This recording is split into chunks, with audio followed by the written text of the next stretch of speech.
गेल्या अनेक वर्षांपासून प्रलंबित असलेल्या स्थानिक स्वराज्य संस्थांच्या विधान परिषद निवडणुकीचा बिगुल अखेर वाजलेला आहे। निवडणूक जाहीर होताच सोलापूर जिल्ह्यातील राजकीय घडामोडींना प्रचंड वेग आलाय।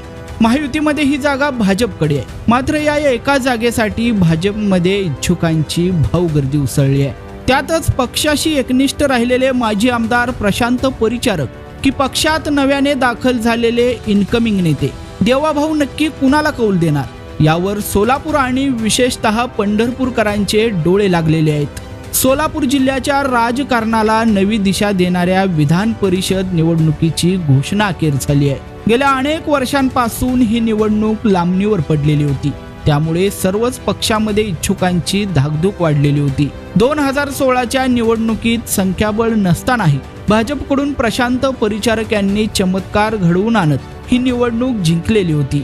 आता पुन्हा एकदा या जागेसाठी रस्सीखेच सुरू झाली आहे।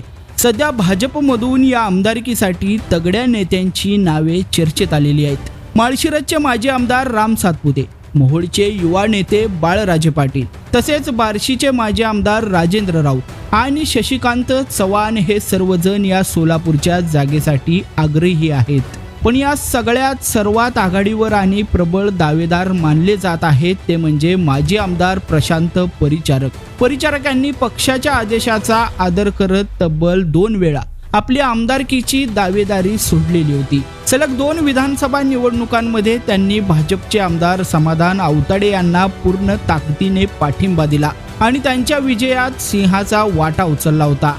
2024च्या विधानसभा निवडणुकीत परिचारक समर्थकांमध्ये प्रचंड अस्वस्थता होती।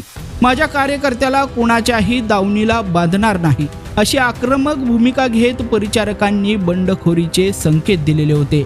मात्र सोलापूरची ही जागा भाजपसाठी धोक्याची ठरू नये म्हणून तत्कालीन प्रदेशाध्यक्ष चंद्रशेखर बावनकुळे आणि राज्याचे नेते देवेंद्र फडणवीस यांनी मध्यस्थी केली। त्यावेळी परिचारकांची मनधरणी करताना त्यांना सोलापूर विधान परिषदेच्या उमेदवारीचा शब्द देण्यात आल्याची जोरदार चर्चा राजकीय वर्तुळात रंगलेली होती। मात्र राजकारणात समीकरणे कधी बदलतील याचा नेम नसतो। गेल्या काही काळात सोलापूर जिल्ह्यात भाजपमध्ये मोठ्या प्रमाणावर इनकमिंग झालेला आहे। दुसऱ्या पक्षातून आलेल्या बड्या नेत्यांनी आता या जागेवर दावा सांगायला सुरुवात केली आहे। त्यामुळे मूळ भाजप आणि आयात केलेले नेते असा सुप्त संघर्ष तिकीट वाटपात पाहायला मिळण्याची दाट शक्यता आहे। 2012 पासून म्हणजेच तब्बल 14 वर्षापासून कठीण काळातही भाजपसोबत एकनिष्ठ राहणाऱ्या प्रशांत परिचारक यांच्या निष्ठेचे फळ त्यांना मिळणार का? देवाभाऊ म्हणजेच देवेंद्र फडणवीस निवडणुकीच्या तोंडावर परिचारकांना दिलेला शब्द पाळणार की जिल्ह्यातल्या बदललेल्या समीकरणांपुढे पक्ष नवा पत्ता बाहेर काढणार?